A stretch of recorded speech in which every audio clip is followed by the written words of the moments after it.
बुखारी मुस्लिम में आपको हदीस मिलेगी, सरवर कायनात अलैहिस्सलाम के साहिबजादे जनाब इब्राहीम अलैहिस्सलाम विसाल फरमा गए और कैफियत ये थी कि उन्होंने हुजूर की मुकद्दस गोद में आखिरी सांस लिया।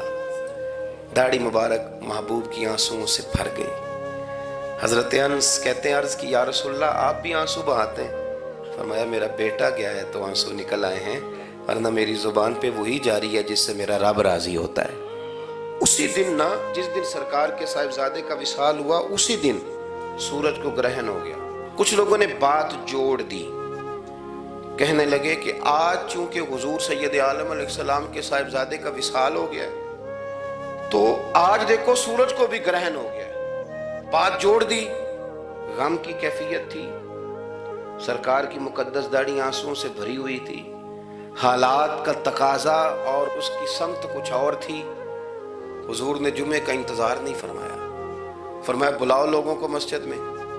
लोग जमा हो गए और सहाबा फरमाते हैं हमारे ख्याल में ये था कि ये मौका नहीं था, आज न जिहाद के लिए हुक्म आना है, किस मकसद के लिए हुजूर ने तलब फरमाया, लेकिन जब हम गए इतना जरूरी काम है नजरियात का साफ होना। अल्लाह के महबूब ने लोगों को उसी दिन बुला के फरमाया, लोगों सुनो, सूरज और चांद को जब ग्रहण लगे तो इस्तिगफार पढ़ा करो, तस्बीहात किया करो, नवाफल अदा किया करो, अल्लाह के हुजूर हाजिर हुआ करो।